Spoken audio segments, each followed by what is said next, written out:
Alors, bonjour à tous et à toutes. Donc, voilà, c'est mon premier live, hein. C'est pour ça que je sais pas vraiment comment ça marche.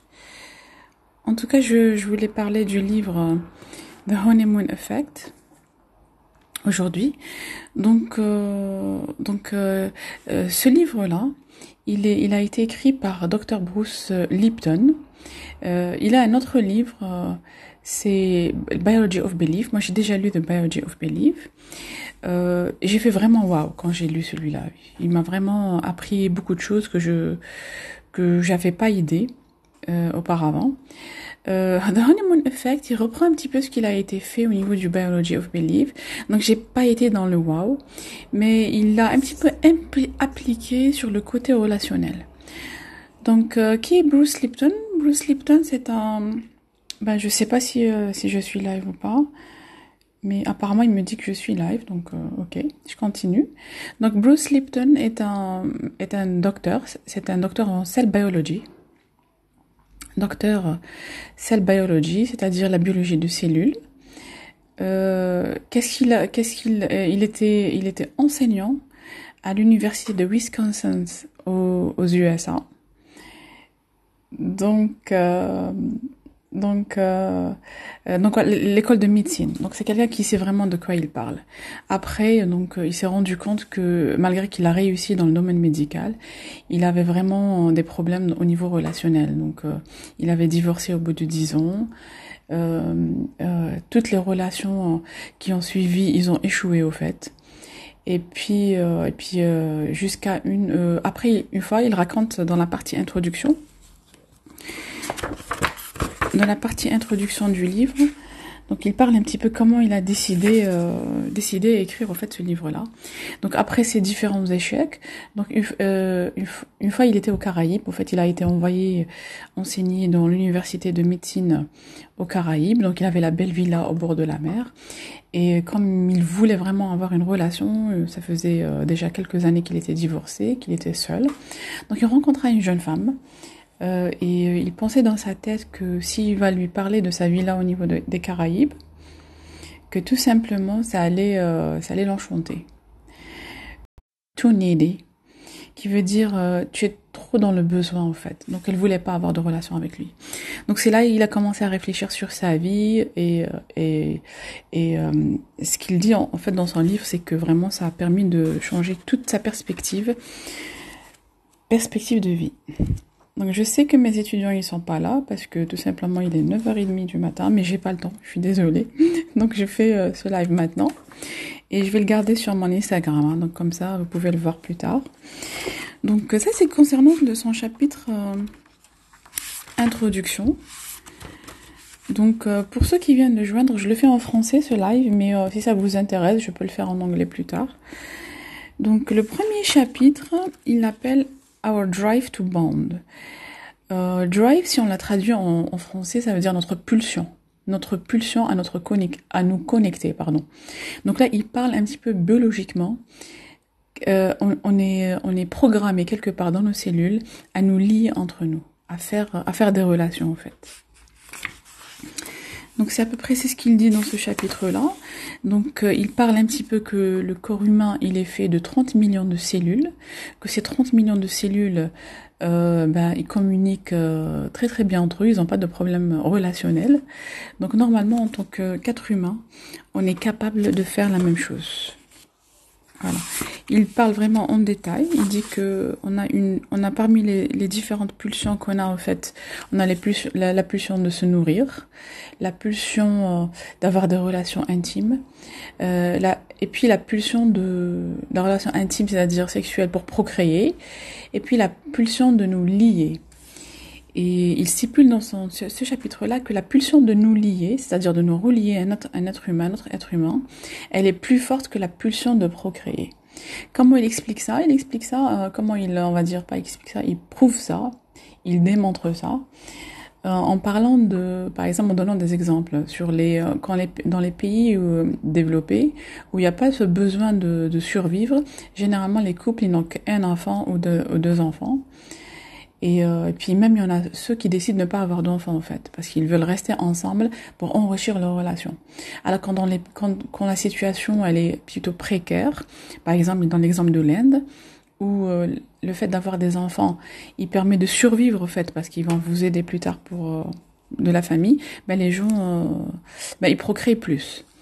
Mais quand ce danger n'existe plus, on a plus la pulsion de vivre ensemble, d'avoir des relations, elle est plus forte que la pulsion de juste de procréer et d'avoir des relations intimes. Voilà. Ça, c'est pour la première partie. La deuxième partie, c'est le deuxième chapitre, pardon. Il parle de good vibrations. Good vibrations. Donc là, il donne un petit peu l'explication scientifique sur les vibrations, ou bien l'énergie. Donc ce chapitre, il est plutôt, on va dire, il est plutôt dur. Il y a plein d'informations dessus, surtout pour les gens qui sont sceptiques aux, on va dire, aux énergies. Et moi-même, personnellement, avant, j'étais vraiment, je trouvais que c'était du blabla. Tous les gens qui parlent d'énergie, etc. Mais maintenant, je suis de plus en plus convaincue, surtout quand on trouve une base scientifique sur ça. Donc, dans ce chapitre-là, il parle un petit peu de la base scientifique sur cette histoire d'énergie. Donc là, pour comprendre, il faut vraiment... Bien sûr, je vois des gens qui sont en train de... Ouais, j'ai un petit cœur, un premier petit cœur, merci. C'est mon premier live, ça m'encourage. Donc, si vous voulez poser des questions, n'hésitez pas. Et je vais laisser le live sur mon Instagram, comme ça vous pouvez poser des questions plus tard. Donc, Good Vibrations, comme je disais, il s'agit d'expliquer la base scientifique sur les vibrations, en fait. Donc là, je vais essayer d'aller un peu plus lentement. Donc là, il parle au fait de tout ce qui est... encore des petits cœurs, merci. Donc là, il parle de... En fait, dans ce chapitre, qu'est-ce qu'il explique? Il explique que, on va dire, un fait très important, c'est que, par exemple, si vous voyez ce livre-là, on le voit comme une matière, mais en fait, c'est une illusion. Parce que si on va à l'intérieur, on va trouver, on va dire, si on étudie la matière elle-même, en fait, c'est pas une matière, c'est une énergie. Et c'est un fait scientifique, au fait. C'est pas quelque chose qu'il est en train de stipuler. Donc, vous avez comment il explique ça? Donc, on connaît tout ça, on a déjà étudié ça, forcément, au lycée. Donc, ça, c'est l'atome. L'atome, c'est la particule la plus petite particule qui existe dans la matière. Si je reviens, par exemple, à ce livre-là, si je le vois en microscope, la plus petite composante, on appelle ça, vous avez des particules, et les particules, ils sont faits, au fait, d'atomes. D'accord? Bien sûr, ça, c'est la physique de Newton. Donc, la physique de Newton, on illustre l'atome avec quelque chose de visible, donc qui contient au milieu le noyau, et puis vous avez des électrons, des protons et des neutrons qui tournent autour. Ça, c'est la physique de Newton. Mais à partir de Einstein, Einstein, mais bien avant lui, il dit dans le livre, dans les environs de 1850, il y a eu ce qu'on appelle la physique quantique. En fait, la physique quantique, elle a découvert que même l'atome, même les électrons qui tournent autour, au fait, ils sont composés de particules encore plus petites. Ces particules-là, alors ils les appellent... moi j'ai pas fait de physique, moi je suis informaticienne, donc je suis pas, on va dire, je découvre aussi avec vous. Donc ces subparticles, donc c'est vraiment des particules minimes qui composent les électrons, s'appellent des bosons, des fermions et des quarks. Donc ça a été découvert en 1800 à peu près, 1895. Donc à partir de là, bien sûr, Einstein, il a travaillé sur ça, et c'est pour ça qu'on appelle ça la physique quantique. Donc en réalité, dans la physique quantique, le noyau, ce qu'on a toujours illustré de cette façon-là, en fait, il est rien. Pourquoi il est rien? En fait, ils ont compris qu'il s'agissait d'énergie. C'est un ensemble d'énergie. Ou bien un vortex d'énergie. C'est quoi un vortex? C'est un tourbillon. À l'intérieur, c'est un tourbillon d'énergie qui est en train de tourner. En réalité, c'est de la lumière. L'énergie, elle est sous forme de lumière, qui donne l'illusion d'avoir une matière. C'est-à-dire quand vous voyez, par exemple, ce livre-là, profondément, c'est-à-dire si on va vraiment, on essaie d'étudier comment il est composé, c'est un ensemble de lumière, une énergie qui est en train de tourner. Il donne un exemple très intéressant, plutôt une illustration très intéressante. Alors, je vais essayer de la mettre comme ça, plutôt comme ça, voilà. Il donne l'exemple du tornado, la tornade, voilà la tornade. Ici, on est en train de voir une tornade. Donc, en réalité, on voit pas la tornade. On voit les débris, on voit le dust, la poussière qui est en train de tourner avec la puissance de la tornade. Mais si je filtre, si j'enlève les débris, si j'enlève la poussière, au fait, l'énergie de la tornade, je la vois pas. C'est exactement la même chose avec les subparticules, c'est-à-dire les sous-particules qui existent dans la matière. Donc là, il donne un petit peu le fondement scientifique de l'énergie. Alors, qu'est-ce qu'il dit? Il dit que l'atome est fait de vortex d'énergie, c'est-à-dire de tornades d'énergie. Ce qui veut dire que les molécules qui sont, eux, composées d'atomes, ils sont faits de tornades d'énergie aussi, de vortex d'énergie. Et aussi les cellules, puisque lui, c'est un biologiste, il s'intéresse beaucoup plus aux cellules.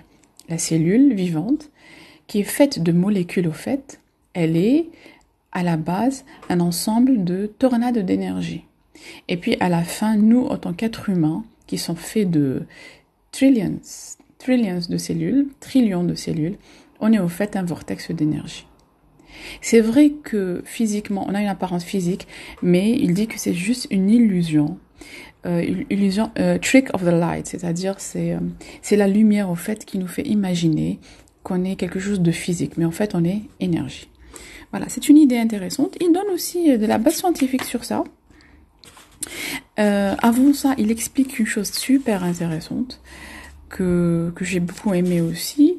C'est en fait, il donne l'exemple, par exemple, si vous rencontrez une personne, ça vous est sûrement déjà arrivé. Si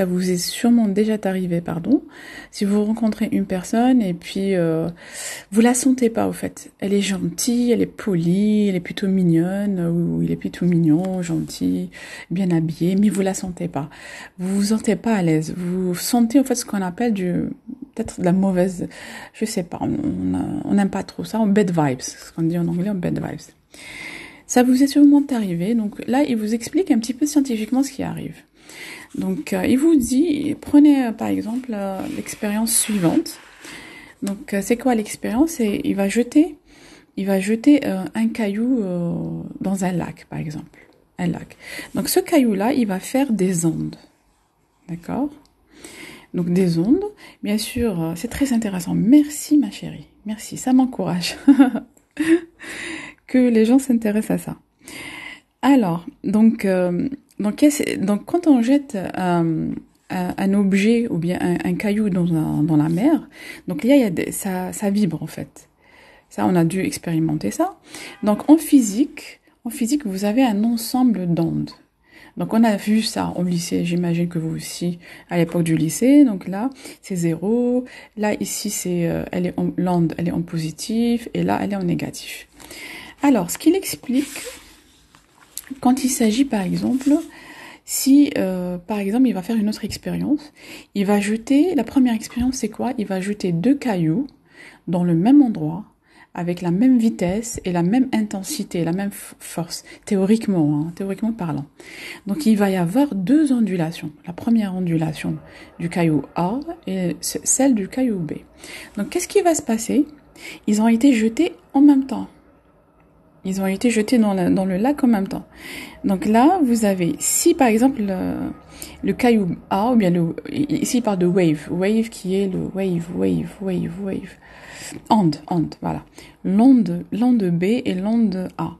Donc si ces 2 ondes, ils se rencontrent en négative, donc là, donc si l'une c'est-à-dire on commence par la négation et la deuxième avec la négation, il va rien se passer. Si par exemple l'onde B rencontre l'onde A, mais on rencontre dans le positif, donc là, il va y avoir une amplitude positive de A et une amplitude positive de B. Et donc, il va y avoir un dédoublement. C'est une réalité physique. Réalité physique. Hein. Donc, ce qui veut dire que là, vous avez deux ondes ici. En fait, quand ils sont rencontrés, ils vont amplifier. Ce qu'ils appellent constructive interference ou bien interférence constructive. C'est-à-dire, il y a eu une interférence entre les deux ondes. Et regardez, ça s'est amplifié, ça s'est doublé. D'accord? Et puis de l'autre côté, si dans une deuxième expérience, on va jeter les deux cailloux, mais par contre, l'une avant l'autre, ou bien quelques secondes l'une avant l'autre. Alors, ce qui va se passer, ce qu'il appelle une interférence destructive. Pardon, une interférence destructive. Donc, l'interférence destructive, comment elle est expliquée? C'est quand, par exemple, vous avez les deux waves, les deux ondes, ils sont pas en interférence. C'est-à-dire, vous avez la première onde qui va rentrer en plus, et la deuxième, elle va rentrer en moins. Qu'est-ce qui va se passer? Donc, vous avez regardé, quand A, elle est négative, B, elle est positive. Quand A, elle est négative, B, elle est positive. Donc, sur à la longueur de l'interférence, il va y avoir annulation. Parce que le moins 1 et le plus 1, ils vont s'annuler. D'accord? Donc, comme lui, il vient de prouver que nous, les êtres humains, on vibre des énergies. Donc, des fois, quand on est en déphasage avec une personne, on sent pas cette personne-là. En fait, pourquoi? Parce qu'est-ce qui se passe? Parce que nos énergies, ils vont s'annuler automatiquement. Donc, on est dans le négatif. Par contre, si on est en phasage, en bon phasage, on va dire, avec une personne, on va doubler. Il dit que, voilà, c'est ce qui se passe au fait dans le honeymoon, quand on est en lune de miel. On est tellement, on va dire, en phase avec notre partenaire que notre énergie double. Voilà, et je trouve que c'est une idée assez intéressante. Ça donne, on va dire, une base scientifique quelque part à tout ce qu'on entend sur les vibrations et les synergies. Voilà, exactement, merci. Donc tout ce qu'on entend sur les vibrations, ça donne vraiment une base scientifique. Donc quand on va essayer de les appliquer, on n'est pas en train de suivre quelque chose qui n'est pas fondé au fait. Mais là, vraiment, c'est une base scientifique sur ça. Et c'est ce que j'aime dans ce livre. Donc voilà, given the nature of quantum physics, the definition of love. Donc là, ce qu'il dit, voilà, la définition de l'amour au fait, ou bien des bonnes vibrations, c'est au fait la synergie, ou bien quand deux personnes, ils ont leur énergie en phase. Donc ça multiplie, ça double. Voilà, après. Il donne aussi un exemple, c'est quand on rentre, par exemple, il a donné plusieurs exemples au fait sur ça. Mais l'exemple que j'ai choisi, je vais vous expliquer, c'est l'exemple de quand vous rentrez dans une maison, au fait. Des fois, vous rentrez chez des amis et vous êtes vraiment bien et vous sentez bien. En fait, c'est parce que l'énergie de cette maison, elle est en harmonie avec l'énergie des personnes qui y habitent. Parce que n'oubliez pas, la maison, elle est faite de matière. Et si la matière, elle est faite de molécules qui sont faites d'atomes, donc elle est faite d'énergie aussi. D'accord? Le crayon, il est fait d'énergie. Et donc, si je reviens à l'exemple, si vous rentrez dans une maison et vous vous sentez bien, c'est que elle est en harmonie avec les personnes qui vivent à l'intérieur. Puis par contre, si vous rentrez dans une maison et vous vous sentez pas à l'aise, c'est froid, vous ressentez de la négativité au fait, là c'est parce que les personnes qui vivent, leur énergie n'est pas en harmonie avec l'énergie de la maison. Et d'ailleurs, il donne comme exemple, des fois on a envie vraiment de changer par exemple les fournitures de la maison, on a envie de changer la décoration. Pourquoi? Parce que nous-mêmes on a changé et donc on est en train de vibrer différemment que ce qui se passe à l'intérieur, donc on a envie de changer un petit peu la décoration. Donc voilà, ça c'est. Il donne aussi on va dire, comme il est un scientifique, il donne aussi, on va dire, des idées, enfin pas des idées, mais ce qui a été découvert dans les technologies. Bien sûr, tout le monde connaît le EEG ou bien l'électrocéphalogramme. C'est la machine, la petite machine qu'on met sur la tête dans les hôpitaux pour qu'il vérifie un petit peu. Il calcule l'électricité émise du cerveau. Donc il dit que le EEG, il est relié avec des fils. Donc on les voit des fois à la télé, des fois aux hôpitaux. Donc il est relié avec des fils.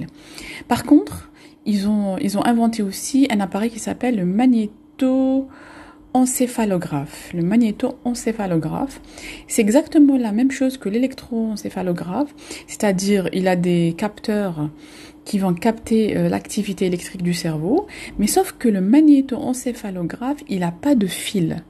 On relie pas, c'est-à-dire on ne relie pas les capteurs. Il n'y a pas de capteurs sur... plutôt les capteurs qui sont sur la tête de l'individu, ils sont pas reliés avec des fils à la machine. Pourquoi? Parce que le magnétoencéphalographe, en fait, il se base sur l'énergie électromagnétique du cerveau. Donc ça, c'est une preuve que notre cerveau, il émet une énergie électromagnétique. Voilà. Et puis, il y a eu une autre machine que je connais pas, j'ai jamais entendu parler au fait, qui s'appelle le TMS, ou bien Transcranial Magnetic Stimulation, qui est une machine qui fait de la stimulation transcrâniale, crâne, qui vient du crâne, donc qui génère un champ magnétique à l'extérieur du cerveau. Donc ils ont avec cette machine-là, ils ont fait des tests. Vraiment, c'est des recherches qui ont été faites. C'est pas récent, hein, c'est en 2003 et en 2000. Là, ils parlent de ces recherches-là. Et ça a été fait à Yale University et Australian Researchers en Australie. Donc vraiment, c'est on va dire, c'est des recherches sérieuses. Qui font quoi? C'est, en fait, qu'est-ce qu'il fait cette machine? Qu'est-ce qu'elle fait? Elle permet d'aider les gens qui sont dépressifs. Et toujours wireless, c'est-à-dire sans fil, en utilisant le champ magnétique du cerveau. Donc là, là, on est en train d'inventer des machines, on est en train d'inventer des technologies qui prouvent quelque part que vraiment on a un champ magnétique au niveau du cerveau, qui a une énergie au niveau du cerveau. Donc voilà, il parle un petit peu de ça. Là, bien sûr, je suis en train de vous résumer un petit peu les idées que j'ai trouvées les plus intéressantes dans ce livre. Mais sinon, c'est pour plus de détails, vous devez la voir. Donc et là, après il donne un exemple. Là, il passe au relationnel. Il parle, on va dire, il fait une analogie avec le relationnel dans un couple, par exemple. Donc là, il prend l'exemple de 4 gobelets en cristal. 4 gobelets en cristal. Donc là, ça c'est 4 gobelets en cristal, donc le gobelet W, X, Y et Z. Alors il vous dit que chaque gobelet, il est fait d'un ensemble de particules différents. C'est-à-dire l'ensemble des atomes qui composent W sont différents de celles de X, sont différents de celles de Y et différents de celles de Z. D'accord? Et puis il ramène une fourchette X. X, c'est-à-dire elle a les mêmes, les composantes atomiques de X sont les mêmes que le verre X. C'est-à-dire qu'ils vont émettre des énergies avec la même fréquence. Ok? Donc qu'est-ce qui va se passer? Et c'est une expérience qui a été faite au fait. Qu'est-ce qui va se passer quand la fourchette, on essaie de faire vibrer la fourchette, ici dans l'exemple 2. Donc les atomes du gobelet X, ils vont commencer à vibrer. Rappelez-vous les amplitudes. Les 2 amplitudes, ils vont doubler. Donc, qu'est-ce qu'il va faire? Donc, à force qu'ils vont doubler, ça va être tellement fort que ça va exploser.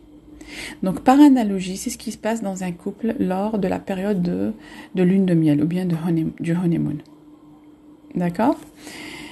Donc voilà, à peu près. Alors, qu'est-ce qu'il dit?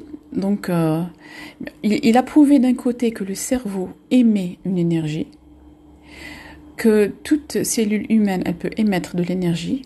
De l'autre côté, il a prouvé que si vous vibrez à la même fréquence, il va y avoir une amplitude, c'est-à-dire un dédoublement d'énergie, et c'est l'effet lune de miel. Donc, l'idée, c'est quoi? C'est que nous, les humains, en fait, on peut créer notre ensemble. Là, comme on voit ici, c'est une fourchette qui est en train de vibrer. Il donne l'analogie avec le cerveau, en fait. Si moi, dans ma tête, dans mon cerveau, je vais penser à avoir des problèmes, c'est-à-dire je vais vibrer avec des problèmes, je vais avoir la même fréquence que ce scénario-là, et donc je vais amplifier ce scénario-là. Si moi, dans ma tête, je émets des idées qui vont avec ce scénario-là, c'est-à-dire les mêmes particules, la même fréquence que, par exemple, là, ils sont en train de divorcer, je vais amplifier ce scénario-là. Et puis là, ces deux personnes, enfin, c'est lui, hein. Ça, sur la photo, c'est lui. Il est un peu spécial comme docteur. Vous pouvez le voir sur YouTube, hein. Il y a des conférences gratuites et c'est super intéressant. Donc là, lui avec sa femme, hein, c'est celle avec qui il vit depuis 17 ans en honeymoon. Donc là, si vous créez des idées qui ont la même fréquence que ce scénario-là, c'est ce scénario-là que vous allez créer. D'accord? Et puis au final, bien sûr, tout ce qu'on veut, nous tous, c'est plutôt créer un effet honeymoon, donc un effet lune de miel. Donc là, on va essayer de on va vibrer avec la même énergie que ces scénarios-là. C'est-à-dire, on va imaginer, ou bien nos idées, ils vont aller avec ce scénario-là. Voilà, je trouve que cette idée, elle est super intéressante. Donc voilà à peu près, dans ce chapitre-là, il dit, en fait, il parle sur surtout les vibrations, etc. Donc moi je vais m'arrêter là parce que tout simplement j'ai un problème de timing, j'ai beaucoup de choses à faire. Donc, mais par contre je vais vous mettre la suite peut-être demain ou après-demain. Donc comme ça me convient plus donc de faire un live. Donc si vous avez des questions, posez des questions. Et puis la suite ça va être pour les chapitres suivant, donc Love Potion, c'est-à-dire là il va expliquer tout simplement les hormones et puis plein de choses aussi super intéressantes. Donc je vous remercie pour votre écoute et puis si vous avez des questions, bien sûr, n'hésitez pas. Et sur ce, je vais vous dire au revoir et à très très bientôt.